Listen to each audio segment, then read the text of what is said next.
What began as murmurs in the scramble for Jubilee Party control has escalated into a full-blown combat, pitting President Uhuru Kenyatta against his deputy William Ruto, a cloud of uncertainty engulfing the Tanga faction in the ruling party as the Jubilee leader cracks the whip on his deputy's allies, taking back their parliamentary leadership slots and lining up the party organs with officials loyal to him. The axe falling on 7 senators who voted in favor of ousted Senate Deputy Speaker Professor Kithure Kindiki last Friday.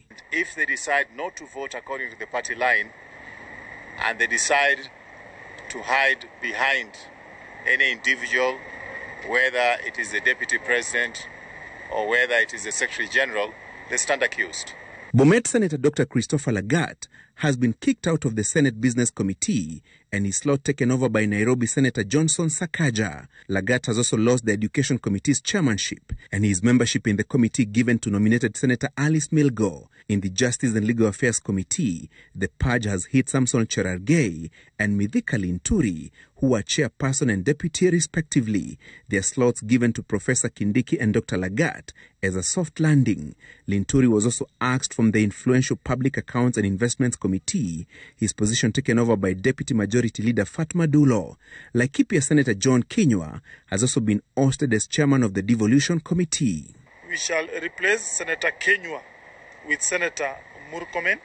But Murkomen on his Twitter handle has declined the position, arguing that accepting the slot would be tantamount to repaying loyalty with spite, and accused the party leadership of humiliating senators for exercising their democratic right in the Friday vote. When it is members of parliament, we expect 100% fidelity to the contract that they signed with the party.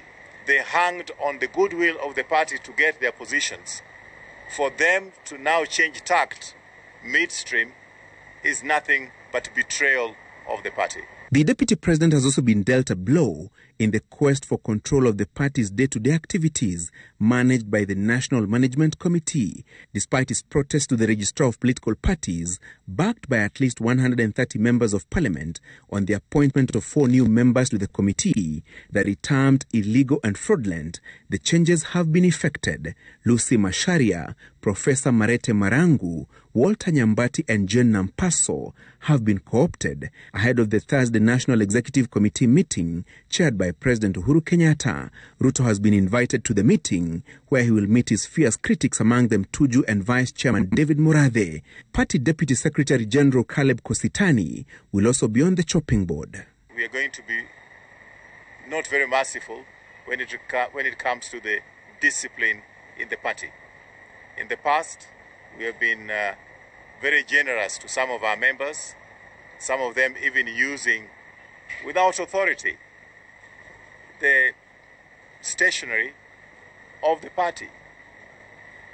Not coming from this office, coming from wherever it is they're coming from, and expecting that we are going to allow that kind of dysfunction.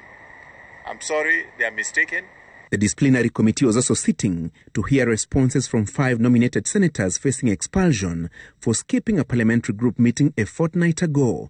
3 senators, Naomi Wako, Falhada Iman and Mary Seneta, were on the hot seat, pledging loyalty to the party and its leader to escape the axe. I am not disloyal to my party. I'm very loyal to the party.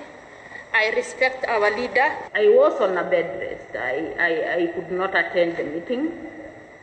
But I support what resolutions the meeting came up with. Nominated Senators Millicent Omanga and Victor Prengei have a date to the disciplinary committee tomorrow. The purge on perceived errant members of the Jubilee Party continues, with the axe falling on senators allied to Deputy President William Ruto. The next step is the majority side in the National Assembly, as well as the membership of the National Executive Committee, as President Uhuru Kenyatta seeks to regain control of the party 2 years to the expiry of his State House tenure. Francis Gashuri, Citizen TV, at the Jubilee headquarters, Pangani, Nairobi.